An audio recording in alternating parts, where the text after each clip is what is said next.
Welcome, everyone. Thank you very much for joining us and taking the time today in today's session, today's webinar. So we know that many of you are joining us from the different parts of the world. So we'd like to extend a warm welcome to each and every one of you. Our chat box is open, so we'd like for you to drop a message in the chat to let us know where you're joining from. So you can drop your country, the city you're located in. So we'd really love to know, and we're curious to see how many places are part of today's session. But first and foremost, let me introduce myself. My name is Kyla, and I'm the content specialist for InUnique Global. It's great to see everyone who registered and joined us for today. So I'm very excited as well to introduce two lovely speakers. So, very first one, joining us today is Dr. Wendy Aker, Director of Graduate Business Programs at Avila University. Throughout her career, Dr. Aker has served as a professor, advisor, and assistant dean. One of her most ambitious accomplishments was launching and leading the university's first online MBA programs. So she remains deeply committed to ensuring that online MBA program stays relevant in rapidly evolving global business environment. How are you doing today, Wendy? Dr. Wendy, thank you so much for gracing us with your presence. Thank you, Kyla. I appreciate it. One of my most important jobs, though, is as the International Student Engagement Director, too. So I wanted to add that. That's my joy. Thank you very much for adding that. Also joining us for today is Dr. Jordan Waggy. So she's the chair department of psychology at Avila University. So Dr. Waggy teaches courses in research, methods, and data analysis in undergraduate and graduate programs, helping students develop strong analytical and critical thinking skills that are essential for success. Thank you so much also for joining us. How are you today, Dr. Jordan? I'm doing great. Thank you so much. Thank you so much. And we also have Anna and Karina at the back, our team from InUni assisting us in operating this webinar. So thank you so much again for joining us today. So just a few quick housekeeping rules for everyone. So we highly encourage you to ask questions throughout the webinar. So please use the Q&A box in the center of your screen to submit them at any time. So our speakers will also do their best to address your questions as we progress through the key topics and discussions. All right. So today, without further ado, we'll start with a closer look at Avila University, who they uh, who they are and what sets them apart. Also next, we'll closely cover why career outcomes matter, followed by psychology and MBA career paths and salaries, of course. We're always curious about that. And we'll also touch on the business analytics programs before moving to the panel discussion with our speakers and wrap things up with a audience Q&A. So, to kick things off, I'm very happy to hand it over to Dr. Wendy Aker. Thank you again, Kyla. And I invite my colleague, Dr. Jordan Waggy, to jump in at any time. She knows a lot about Avila also. Of course, career services support is something that we have for you. We have a dedicated employee, Timothy Floyd, who's the Director of Career and Workforce Readiness. And we have an upcoming career fair in March. So we try to schedule at least two of those career fairs each academic year. Hopefully, we will have a lot more employers here in the spring. We had a very small one in the fall, but we expect to have one in the spring that's more robust. We have a lot of internship partners. I want to add one thing to the list. Internships are very important. Paid internships are important for CPT, but I have had several students who have actually volunteered at many of these organizations that are mentioned. Sort of get your foot in the door, and that follows our Avila mission and values. So I encourage people to think about volunteering in addition to paid internships, which obviously are very important too. Um, we're in the center of the United States, if you know where we are geographically. We have a lot of large corporations here and a lot of small businesses too. We have a great location. In fact, you may know the World Cup soccer site will be in Kansas City in the summer of 2026. So we actually have had some of our students who have volunteered to help at the World Cup, and I just recently found out that Argentina's Messi, I believe, um, they've chosen us, Kansas City, as one of their sort of boot camp kind of locations. So we're excited about that.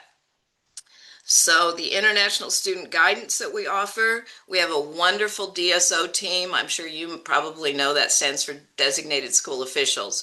So we have a lot of support for international students. So that is my why Avila slide. Dr. Jordan, did you have anything to add to the Avila experience? Um, I would say this school is a highly mission driven and highly values driven. So the faculty members who work here are all very much aligned with the values. The main values are the worth, dignity, and potential of each human being. I am reading this off the website, but I do know it too. So excellence in teaching and learning, of course, service with the dear neighbor. So that's a phrase you'll hear if you attend Avila, that we work with the dear neighbor, and everybody is our dear neighbor, right? So neighbor could be somebody you're on a webinar with who's around the world. It could be the person who is living literally next door. And then diversity and its expression and the development of the whole person and right relationships. And we really lean into those. Those are really important to us, and that comes through in our program outcomes and in the learning outcomes in each of our classes. Awesome. Totally agree with everything she said. um, the small class sizes and expert faculty. We have great faculty both on campus and online. I'd like to add a point about the diversity. It says on this slide that we have students from dozens of countries, but I would like to say it's well above 40. 40 countries plus are represented in our student population, and I'm very, very happy about that and proud of that. We also have a decent percentage of first generation college attendees, which would be, for our undergrad programs, but it's a good thing to mention, and it follows our mission and values. So the last slide about career ready, we know that you want a career, and so we're hopefully here to help you get that. Thank you so much for that, Dr. Rennie and Dr. Jordan. So now that we've seen what makes Avila unique, let's zoom in on the part that really impacts the future of our audience today, the career outcomes, of course. So after all, choosing a school isn't just about today, it's about where it can take you tomorrow or in the next few years from now. So let's explore the paths Avila graduates are taking and the opportunities waiting after graduation. I'll call on Dr. Jordan again to discuss more about this. Yeah, so it's kind of important. I advise a lot of students who are first gen or of course, who come in, they're not really familiar what a career path in psychology looks like. It's and I'll speak generally, but also my focus area, psychology. Psychology, I think, is probably a lot like business, in that there are a lot of different career paths you can leave this major going, and there may be a few that people are most familiar with, like, I'm going to get a psychology degree and I'm going to become a therapist, or I'm going to work in the mental health field, and it's a large portion of what our graduates do, but it's not comprehensive. So most of our graduates don't go into the mental health field. These are things that I think are really worth thinking about before you decide what your path is going to be. I personally took a path where I kind of just did the next thing that I was most interested in. But in the background, in my head, I was always thinking, I'm going to have a job. Oh, I'm sorry. I held my two fingers up and the balloons, it just happens. I'm so sorry. Not a problem. So these things are, return on investment. If you are going to invest in an undergraduate degree, a graduate degree, are you going to be making not just money, but also like emotional money? Like, are you going to be doing something that's satisfying to you when you leave? That's a big return on investment. Think about employability. This is a big one for our students right now. We'll talk about this in a minute. And then having career flexibility. I think what are the different things you're going to be able to do with your degree? So, for example, if you want to do forensic psychology and you want to work, say, like in a prison system, doing assessments, that's great. That's going to be a clinical psychology PhD. That PhD might also limit the other career paths that you might do. So you want to think about flexibility in the things that you can do with these degrees afterward.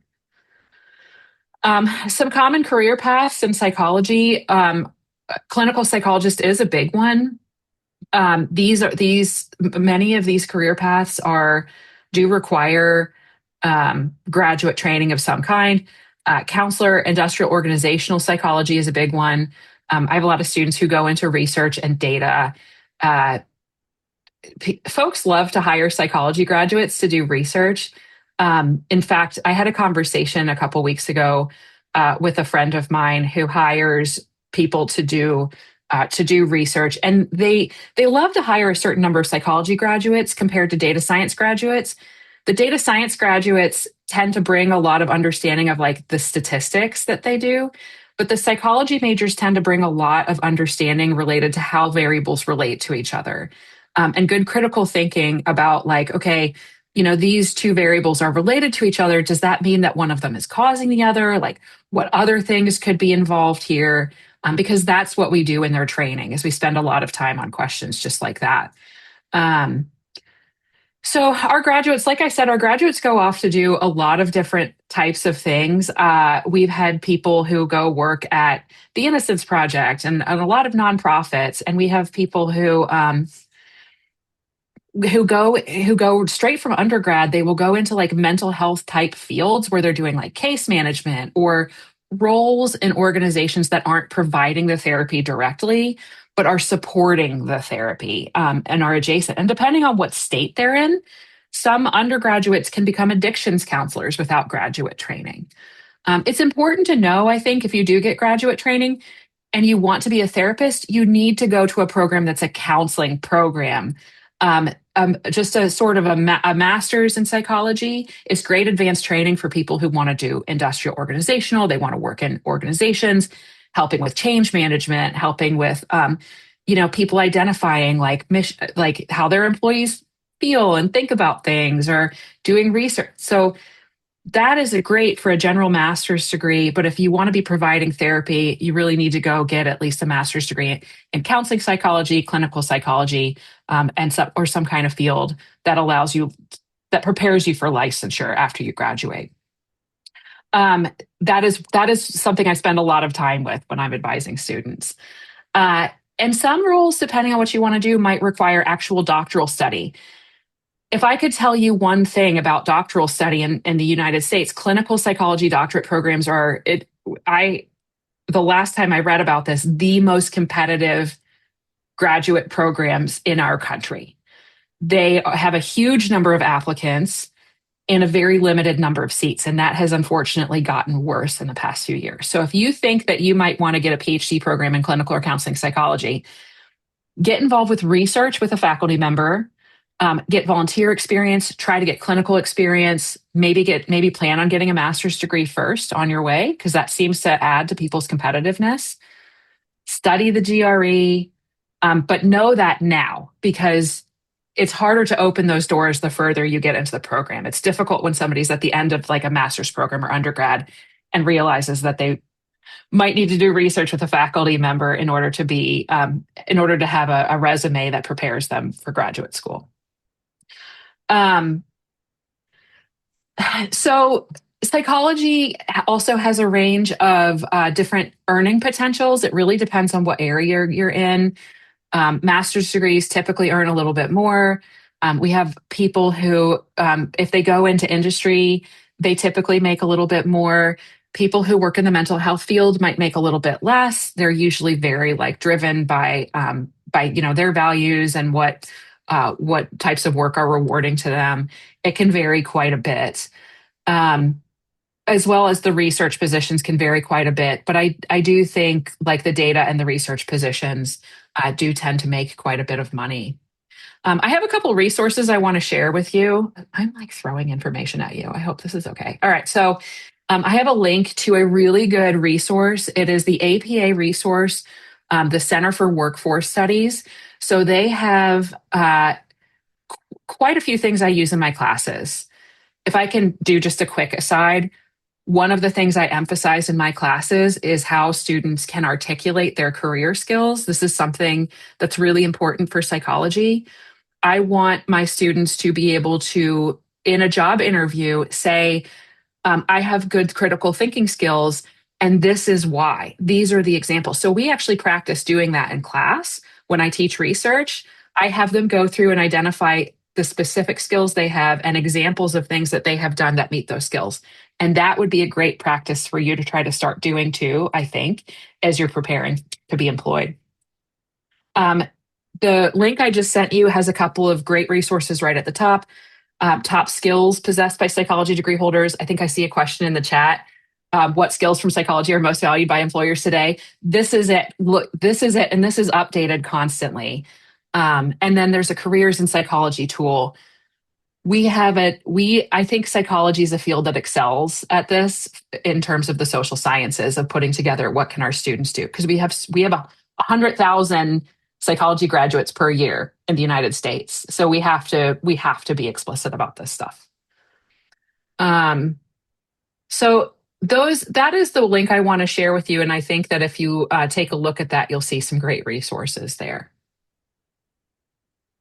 Okay, and then I'm gonna turn this over to Dr. Aker. All right. But sorry, but before that, thank you so much for that, Dr. Jordan. So far we've explored, why career outcomes matter and what it looks like for a psychology degree, including the earning potential. So thank you so much for the links. It is so helpful for our audience for today. So apart from that, psychology isn't the only path for people to consider. So, to really understand the bigger picture, we'll shift our focus to the MBA, looking at its career outcomes, earning potential as well. We'll wrap up also by, connecting all of this to how you can start planning a career path that actually fits your goals. So, to discuss more details, let's call back the very person who launched and led online MBA programs at Avila, Dr. Wendy. Thank you again, Kyla. So I'm going to talk a little bit about the curriculum and the jobs, and also give you an example of a recent CPT position that sort of encompasses all of these items together. So Avila's MBA curriculum prepares students for leadership roles in a wide variety of industries. It's a very generalist graduate business degree, and it is very popular, especially since we have recently added two STEM curriculums, one in healthcare and one in project management. And that has been, as I said, extremely popular. Most of our students are enrolled, most of our international students are enrolled in those STEM programs now. But at one time, an MBA graduate was said to have earned a golden passport or ticket to the corporate world, and that means the corporate world internationally. But that has sort of been updated with a more suitable and I think practical description, saying that MBA grads now have a toolkit from human skills to technological skills. And again, this is especially true for the two project management degrees. So an MBA graduate's career path is quite versatile, allowing for entrance into very, very many different diverse industry sectors. All the functional areas of business are represented, plus the technical areas: marketing, finance, consulting, operations, technology, data management, healthcare, international business. It goes on and on and on. But one example that I'd like to share of a recently approved CPT position for one of our MBA project management STEM students. This was HTC Global Services in Troy, Michigan, and this is a provider of information technology and business process services. This student has a bachelor's degree coming in from India in electrical and communication engineering, so that's great. The background information is there and the background knowledge. He's been hired to lead and mentor a team of engineers while ensuring best practices in development. He will collaborate with stakeholders to understand business needs and translate them into technical solutions. And that is a great combination of the business and technical skills, a beautiful example of that. And that is a big part of our MBA STEM curriculum. Uh, that's my great example. So if you want to, can you move to the next slide, please, Kyla? So the earning potential is fairly self-explanatory, showing the 85K to 125K with variables related to geographic location, specific industry, bachelor's degree preparation, as I mentioned, the engineering background for the STEM student previously, and other work experience. Many of our students come in already with some work experience, which is wonderful. If you get to the executive or senior management positions, expect even higher compensation. Bottom line, an MBA is still worth it. There's been that question out there for years, is the MBA worth the time and the money that you spend? And I believe an MBA is still worth it.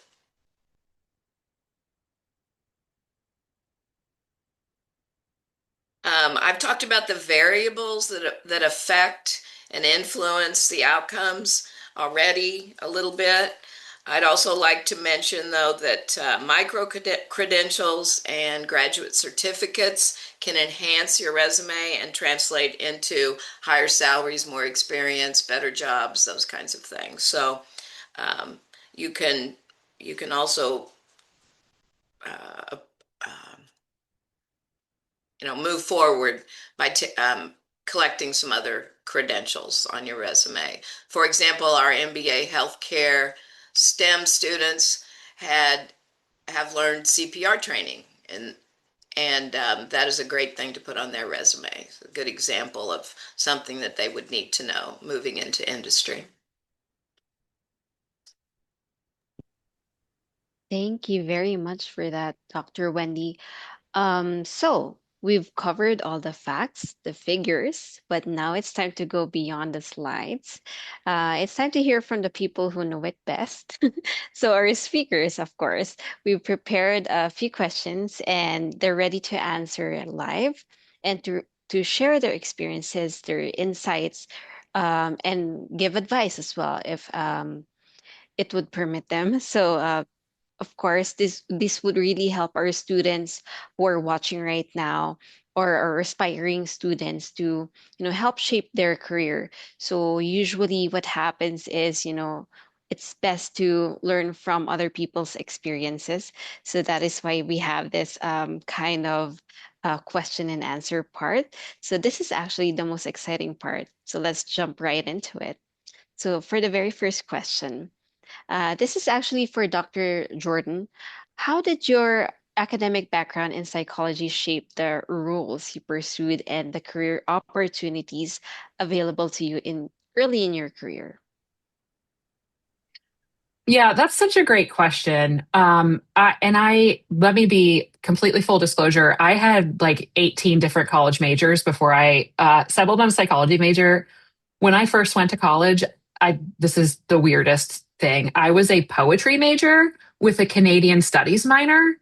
Um, I changed many, many times. I was a political science major for a long time. I think I was always interested in just people and how they interact with each other. And like I said earlier, I kind of followed my interests to do the next best thing rather than being like career focused.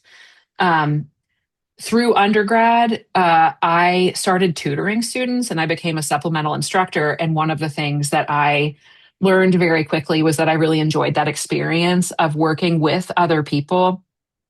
I like the problem solving that's involved in like knowing a concept and then not being in the head of the person who has to understand it, framing it in a way that makes sense to them, where they can learn. And that was just a really rewarding experience for me. And I enjoyed it a lot. So I kind of always knew I wanted to become like a college professor. I did research when I was an undergrad. I worked in a rat and mouse lab and I did research with faculty members. And so I had some skills from doing that. And I also had a lot of skills from like, because of my previous majors, I took different research classes across like a few different areas. And so when I graduated from undergrad, I actually took a little bit of time off before I went to my PhD program. And the jobs that I was applying for, keep in mind, this was, 25 years ago, 23 years ago. Um, I don't know that it's changed that much, but I was applying for roles like as a research assistant, working in wet labs, doing rat and mouse research. I was not really that committed to that. So thankfully, that's not what I ended up doing. But I ended up doing research in a ophthalmology clinic, and that got me interested in vision. And so in my PhD program, I studied human visual perception. So I'm an experimental psychologist. I'm not a counseling psychologist. And I studied like the brain and the mind and how they interact, which was really cool. So I think the answer to your question, sorry, it's a really long answer, but I think there are a few different things. I think I had the right mentors. Um, because I was around them all the time and I asked them questions and they were on my side. I followed my interests, which I think was really helpful. And I also, one of the things that I think helped really prepare me, well, this ties into the mentors, is like I had mentors who helped keep me curious about what might come next. And all of the things I did, I think, really helped prepare me for my role now of being a department chair, doing research, teaching. That's my primary job. 80% of my job, I think, is just teaching. So all of that really helped prepare me for that, and advising. Uh, I feel like it's kind of a very, how do I say this? The things I do day to day are sort of all over the place, but also like that's what I did in my training too, and it keeps me interested. Actually, wait, did you say 18 earlier? You had, That might be a little bit of a hyperbole. I know I definitely considered 18 different majors, but as far as the ones that made it more than a semester, I think it was only probably five different majors I graduated undergrad with 192 credit hours. Like I was just addicted to school. So, but it took me a while to figure out what I wanted to do because I didn't want to settle. I wanted to do something I was interested in. well, that's actually very endearing. You had a lot of Thank experiences in you. different areas. And I like that you followed your passion and, you also got the enjoyment out of it.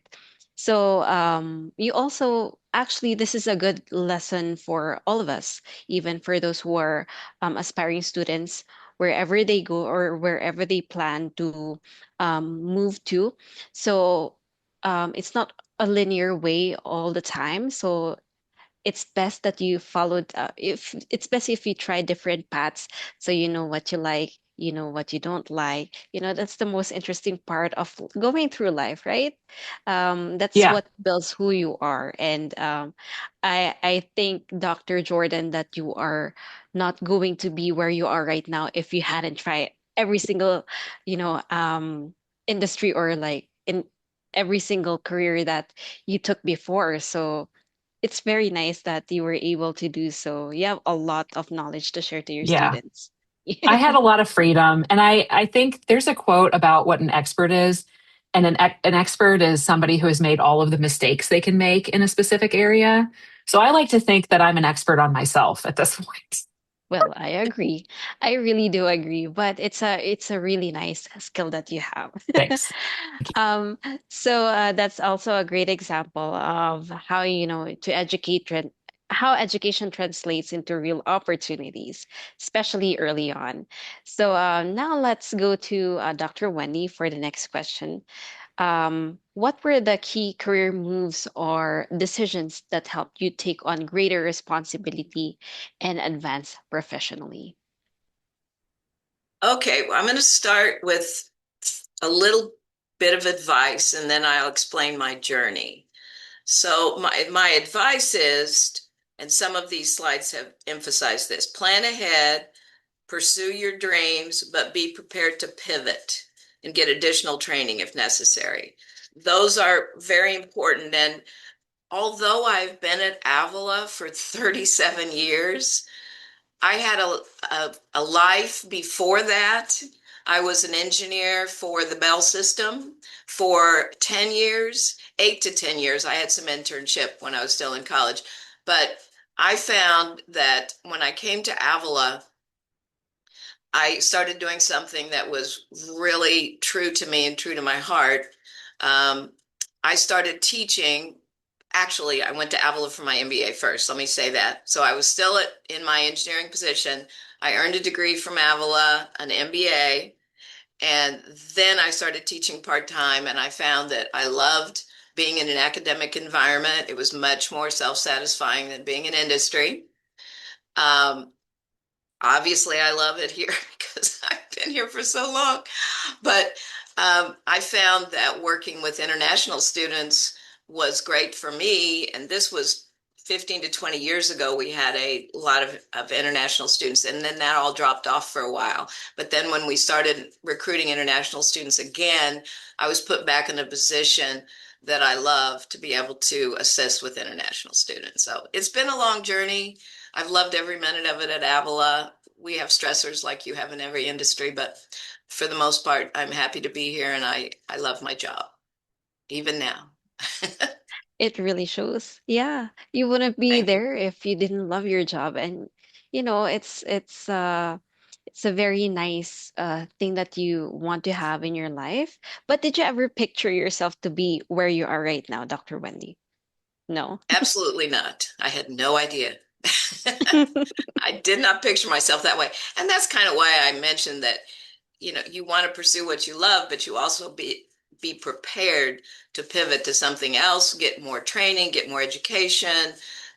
It's going to happen. It's very possible it's going to happen. And Dr. Jordan and myself have done some of that. I agree. Not everything should be planned. Sometimes the best things in life are, the unplanned or unexpected moments, right? For sure. Thank you so Yep. much for sharing that. Thank you. So for the third question that we have for today, no, looking back, this is for the both of you. So either of you, Dr. Wendy or Dr. Jordan, can go and answer this one. So looking back, many of us can point to certain skills or experiences that helped, open doors or change direction. So connecting to the previous question, which skills or experiences have had the biggest impact in your career progression and professional growth so far? Do you want me to start on that one? I've kind of talked about it, Yes, of but course. let You're me welcome to say do so. that I left out a sort of a key point. I had my dream job, what I thought was my dream job as the MBA director, and my boss at that particular time said, if you want to keep your dream job, you need to pursue the doctorate. And I, at that point, realized that I did want to stay at Avila and I did want to keep my dream job. So I undertook that journey. How could I have forgotten about that one? It took me 8 years to earn my doctorate, and I worked at Avila the whole time I was doing it. As my degree was higher ed administration at the University of Kansas, so I wanted to stay in higher ed, and so that doctoral program allowed me to stay here and to keep moving forward. So that was pretty key to my career progression at the time. This is such a great question. I think the skills that I use the most in my day to day are honestly, teamwork ranks really highly. I like all most of what I do in my day to day job, I rely on teamwork. And I think my psychology education helped prepare me really well for that because it gave me a lens to be able to be like empathetic with other people and understand their needs and understand communication. Um, and not just in teaching, but in the scholarship that I do and the research I do. I work with a global teams who want to replicate research that's been published. So they're teams of students who are supervised at their local institutions. And I work with a network of people and manage them. And I think I've had experiences before where I think back to my undergrad education and my graduate education, and when I've worked in groups, and I've needed to produce something, that gave me a lot of good practice and a lot of good skills. Um, understanding other people's needs has been really important. I think creativity has been really helpful for me. I get bored very easily. Um, I uh, Before I came to graduate school, like I don't think that I had a job for more than a year just because I would get very bored very quickly. Um, and teaching is a really good fit for that because you get to redesign everything. I'm not saying this is a good idea, but you get to redesign everything every 6 months if you want. And critical thinking was a huge skill. So, um, taking advantage of research opportunities in different labs with different faculty members was really helpful. Not just in, I think, in socializing me into academia. So understanding like what the norms are within research psychology, but also like, all of those experiences helped me figure out that there are a lot of different variables that influence behavior and mental processes. I've seen that play out in my own research, and that experience has been really valuable. And I think that also helps inform my teaching. Like when I teach research, I'm able to pull on a lot of different examples. But yeah, I'd say, okay, teamwork. Is creativity a skill? Does that count? I think it's a trait. Let's just say it's a skill. Critical thinking, teamwork, and creativity have probably been my biggest. Thank you so much, Dr. Jordan. Yeah. Yeah, but I think all those actually shape every single happening in your life before. So thank you so much for sharing those. That's those are such helpful insights for all of us as well. So it really shows how the right experiences can shape your journey. And speaking of which, one question we often hear from students is how to make choices that feel meaningful now but still be practical in the long run. So, what advice would you both give the students who are trying to balance personal interests with realistic career and long term earning potential? Oh, can I start with this one? Of course, go ahead.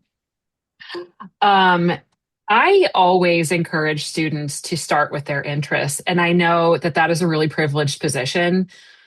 But also, I think when you are interested in something, if you find a way to articulate how that thing helps you with specific roles, it can translate into a career pretty easily. So, um, for example, I have students who have theater minors, and when they go to apply for a job, like they don't pump that up. They don't talk about it as much as I wish they did. Theater, like they choose it as a minor because they're really interested in it, and they aren't thinking about how that might help them with a career. And what I help them do is articulate, like, okay, you being a theater major means that you are really good under pressure. You are really good at balancing a lot of different priorities at once, like students who have been servers at restaurants. Those are things that you should advertise to people that you're good at. I obviously pursued a college major when I first went to college in poetry.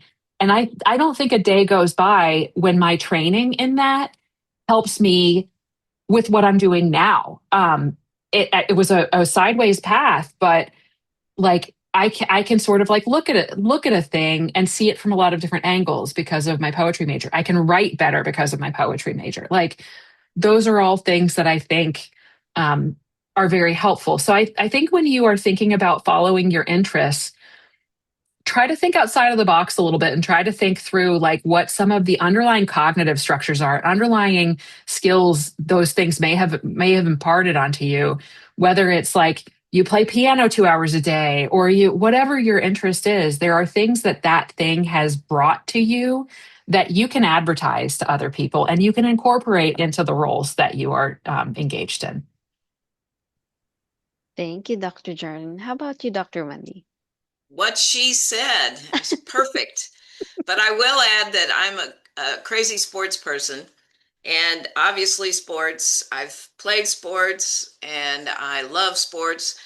Competitiveness, teamwork, those are the kinds of things that you can get from being involved in sports. So that's something that I will add. But everything that Jordan said, I totally agree with. Well, thank you so much, Dr. Jordan and Dr. Wendy. Actually, we all agree to that. Uh, the best answer I actually picked up on is think outside of the box. Yeah. And all the little things that you pick up on, every single thing that you do, amazing because, of course, that's what we are here for. We learn, we try new things, and then we apply it on our next journey. So that's really good to know. Thank you again. So now that our speakers have actually answered those questions, it's time to turn to our audience. And earlier we asked you to submit your questions, and now I'm actually seeing quite a lot of questions already. So let's dive into the questions on our Q&A box. The very first one. Any of you, Dr. Jordan, Dr. Wendy, can answer this one. So, what industries are currently offering the strongest hiring demand for MBA talent? I'm sorry, tell me the beginning part of that question. Okay, let me repeat that question. Yes, sorry. No problem. What industries are currently offering the strongest hiring demand for MBA talent? Well, anything that's related to tech, certainly. And as I tried to mention earlier, the importance of combining your business knowledge with the tech side. And that's why everyone's gravitating to the STEM. Your curriculum is 36 credit hours. Half of that is business core, MBA core, and half is related to the STEM side, the technical side of your degree. And those are the types of jobs that people are looking for, hence the interest in those degrees. Agree. I agree with the anything tech because right now we're seeing quite a lot of emerging what do you call that, jobs and career opportunities that are related to technology. So Yep. I think that's the way to go right now. So it pays to know and it pays to be updated on the next trends and anything tech. So thank you so much for that. Another question would be what types of paid internship roles are most common for MBA students? Oh gosh, it's so versatile. I cannot tell you the number of CPT requests that have come through within the last 6 months even, and they are so varied by industry and by business skills that are required and by for the tech required. I cannot actually tell you what's at the top of the list, or even, I apologize.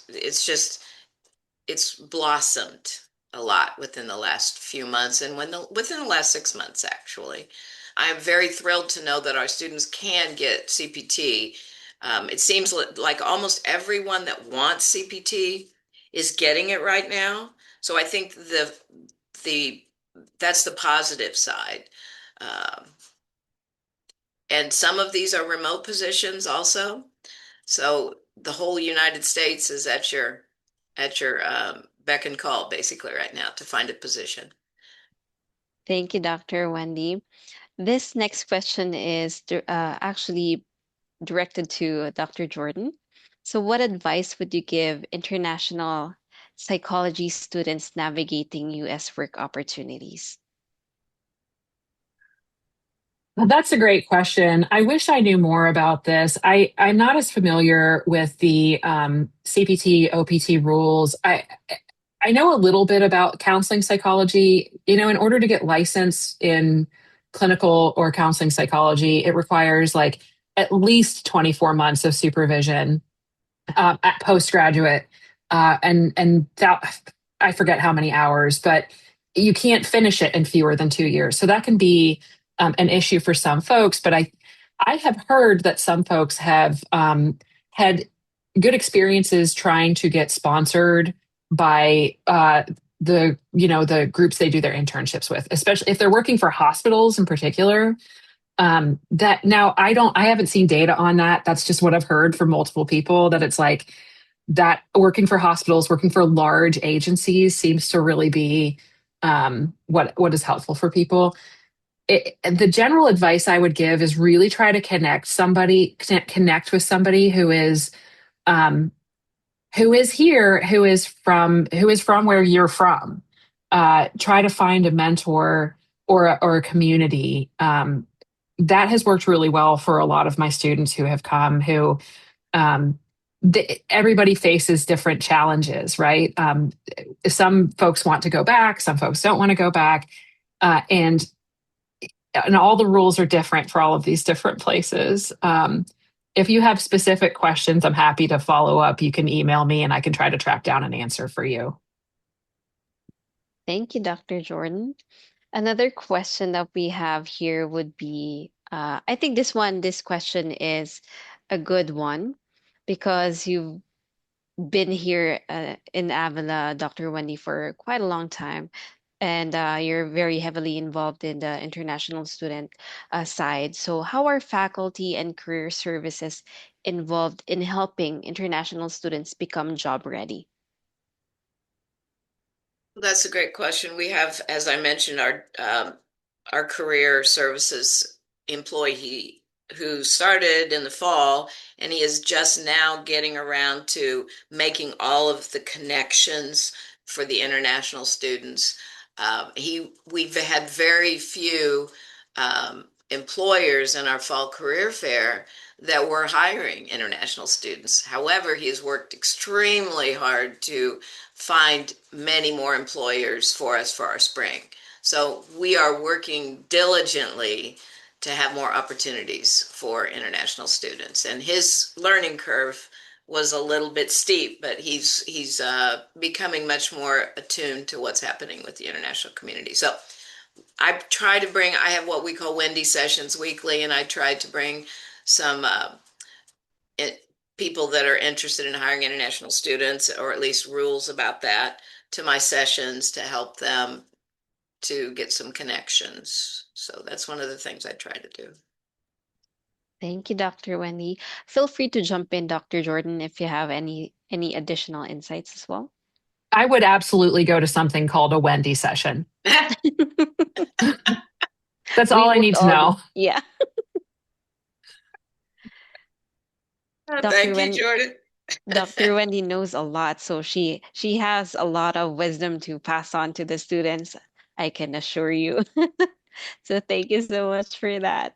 Another question that we have here, which is quite connected to the previous one. So why is Avila a strong choice for international students who are focused on career outcomes? Center of the United States. We have every industry that you can imagine right here in the city, large and small. I feel very confident, especially now, that you will be able to find some internship opportunities. And some of you may start out in some volunteer positions, as I mentioned before, but that can always lead to something bigger and better. So don't close your mind to those kinds of opportunities.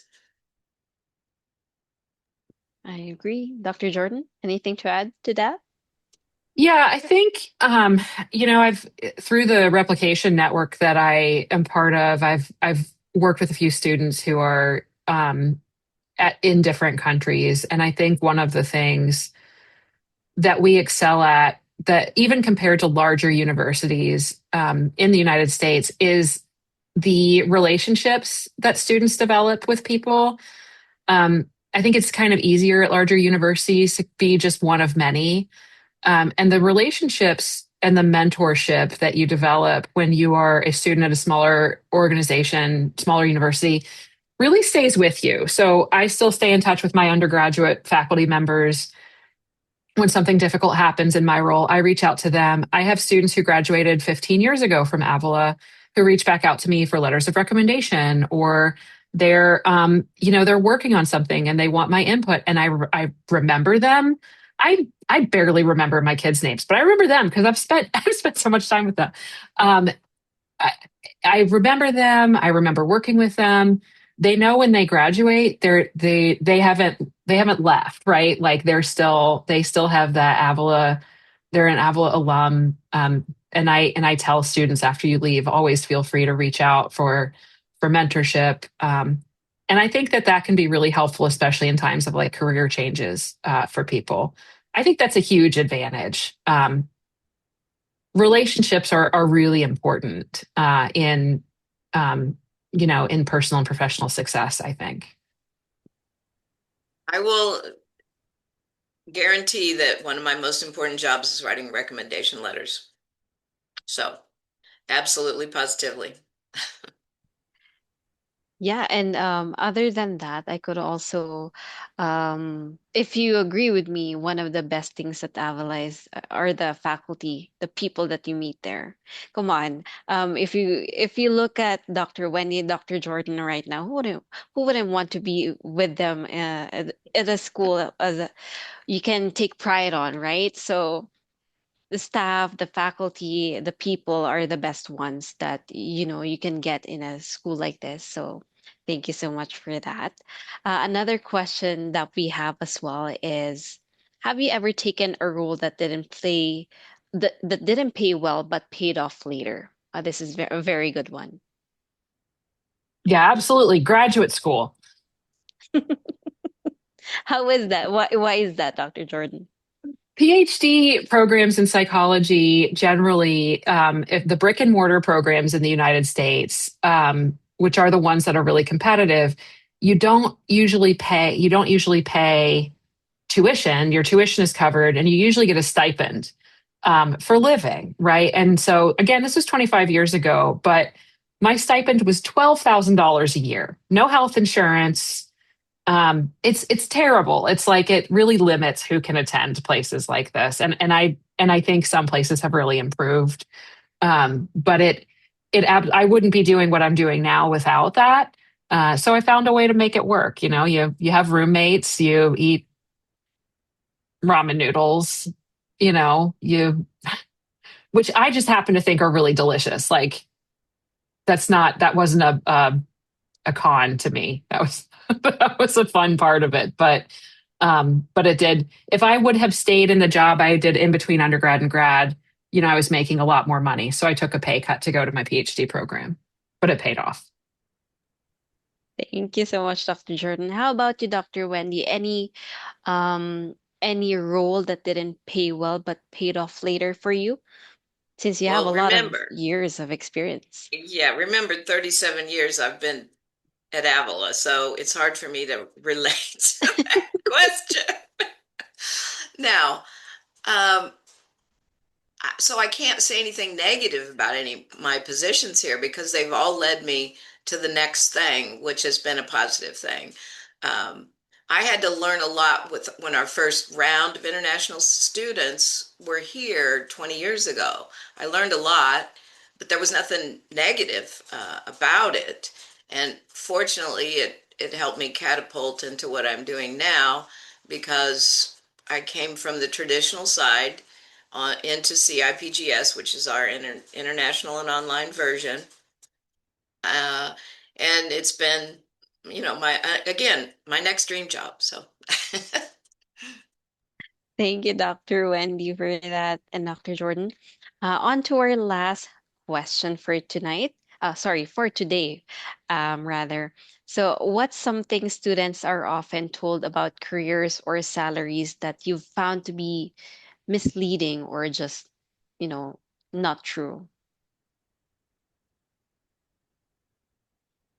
A very challenging question.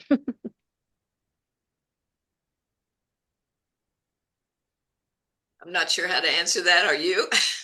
I mean, the big obvious one within psychology is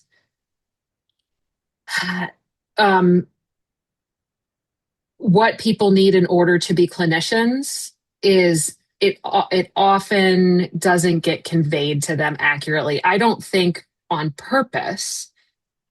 And something important to remember is that there are many different states in the United States, and they all have different licensure requirements. So for students who are undergrads, like if they do their master's in Missouri and then they want to move to California, they have an additional like year of requirements they have to do in order to meet licensure in California.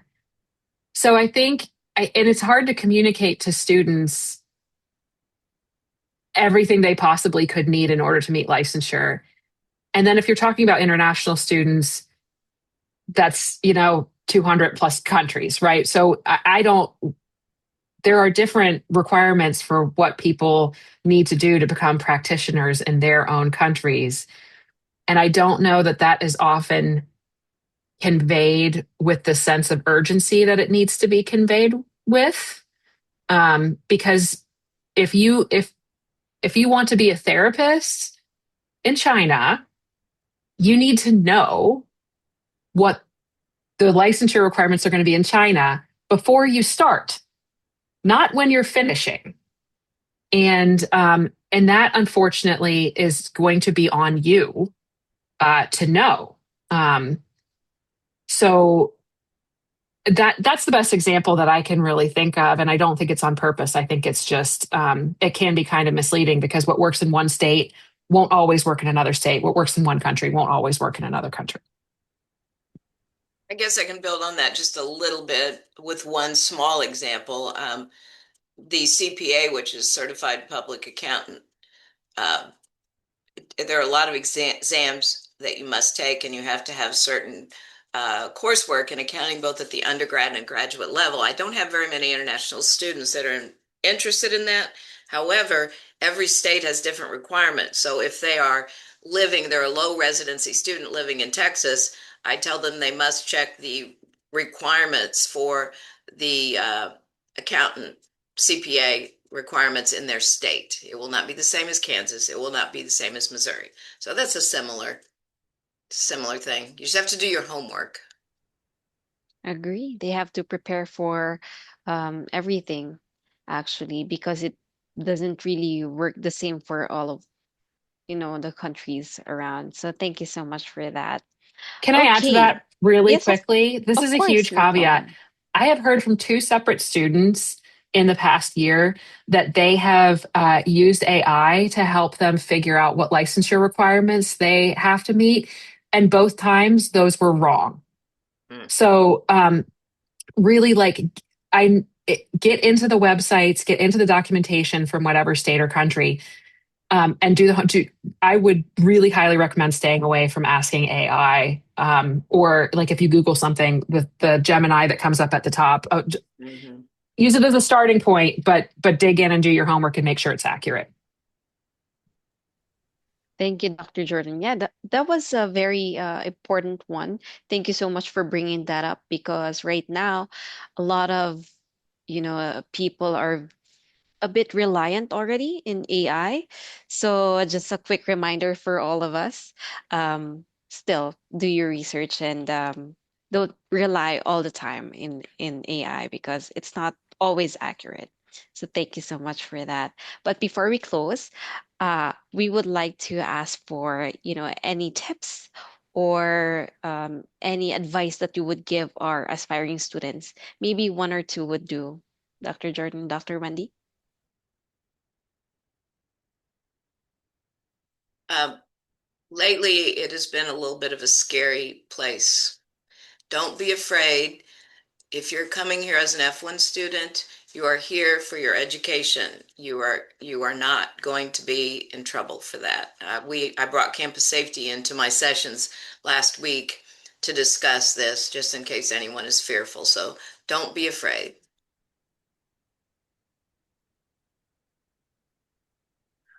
How Yeah, about I you, mean, Dr. Jordan?